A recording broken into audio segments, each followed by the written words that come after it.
అదే RTV app వార్తల్ని క్షణాల్లో చదివే అవకాశం ఉంటుంది. ఒక న్యూస్ పేపర్, ఒక టెలివిజన్ ఛానల్ మీ చేతుల్లో ఎప్పుడూ ఉంటాయి. ఆంధ్రప్రదేశ్ రైతు సంఘం ఏలూరు జిల్లా కార్యదర్శి కె శ్రీనివాస్. ఈరోజు ఏలూరు చుట్టుపక్కల ఉన్న తంగెలమూడి అట్లాగే కొమరవోలి ప్రాంతాల్లో ముంపు గురైన పంట పొలాల్ని మేము రైతు సంఘంగా పరిశీలించడం జరిగింది. ఇక్కడంతా కూడా డ్రైనేజీ వ్యవస్థ అస్తవ్యస్తంగా ఉండడం వల్ల మురుగంతా కూడా కిందకెళ్ళే మార్గాలు లేక మూసుకుపోయి ఆక్రమణకు గురయ్యి మొత్తం నీరంతా కూడా ఎగదన్ని ఇవాళ పంట పొలాలు గత 5-6 రోజులుగా ముంపులో ఉన్నాయి. కుళ్ళిపోయే దశకు చేరుకుంటా ఉన్నాయి. మరి ఇంతవరకు అట్లాంటి అధికారులు కూడా వ్యవసాయ శాఖ కానీ ఇరిగేషన్ కానీ సంబంధించిన అధికారులు ఎవరు కూడా ఈ ప్రాంతం వచ్చిన పరిస్థితి లేదు. ఇవాళ రైతులు కూడా చాలా అగమ్య గోచరంలో దిక్కుతో స్థితిలో అల్లాడిపోతూ ఉన్నారు. ఇక్కడ పంటలు వేసినందుకు కూడా కౌలు రైతులు, పేద రైతులు, దేవాలయ కౌలు రైతులు ఇవాళ ఎకరానికి 12,000 రూపాయల నుంచి 15,000 రూపాయల వరకు పెట్టుబడి పెట్టి ఇవాళ నష్టపోవాల్సిన పరిస్థితి వస్తూ ఉన్నది. ఇవాళ పెట్టుబడికి డబ్బులు లేక భార్యల మెడలో పుస్తులు తాకట్టు పెట్టి వ్యవసాయం చేసిన పరిస్థితి ఏర్పడింది.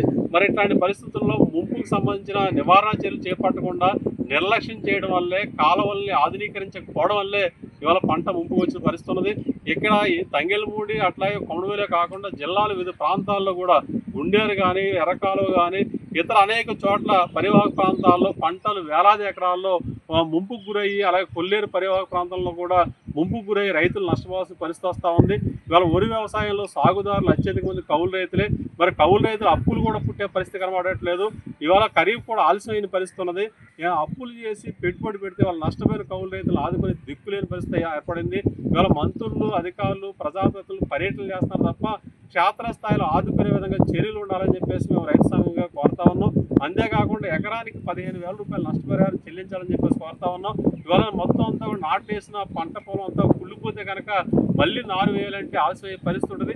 కాబట్టి ఇతర ప్రాంతాల నుంచి నారుని రప్పించైనా సరే నాట్లకు అవకాశం కల్పించాలని చెప్పేసి కూడా కోరుతా ఉన్నాం. కాబట్టి నష్టపోయిన రైతాంగాన్ని అన్ని రకాలుగా ఆదుకునే విధంగా చర్యలు ఉండాలి.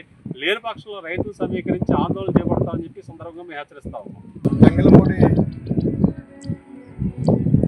తంగెలమూడి మరి ఏరియాలో ఉన్నటువంటి ఆదివారిపేట శివాలయం భూమి, అలాగే దీని కింద సావర్పాడు గ్రామానికి చెందిన భూములు కూడా ఉన్నాయి. మరి ఏలూరు నుంచి వచ్చే మురుకు నీళ్లు మరి ఇవన్నీ కూడా Eluru BD colony, MRC colony, మొత్తం ఏలూరు ఈ తంగెలమూడి ఏరియా చుట్టుపక్కల గ్రామాలన్నీ నీళ్లు కూడా మురుకు నీరు తీసుకొచ్చి ఈ డ్రైనేజీకి ఇచ్చారు. మరి ఇచ్చి ఈ మధ్యకాలంలో 10 ఏళ్ల నుంచి ఇవన్నీ కలిపి ఇటు డ్రైనేజ్ ఇవ్వడం వల్ల విపరీతంగా మరి తూడు పట్టేసి కాలువలో రైతులు కొంతవరకు మేము మా వ్యవసాయం వరకు తవ్వుకున్నాం. ఇంకా బోల్డంత దూరం ఉంది. అవన్నీ తవ్వించాలంటే మా వల్ల కాక ఊరుకున్నాం. దానివల్ల ఎగబోటు పొడిచి ఇవాళ ఉడిసిన చేళ్ళు ఈ రకంగా తయారయ్యాయి.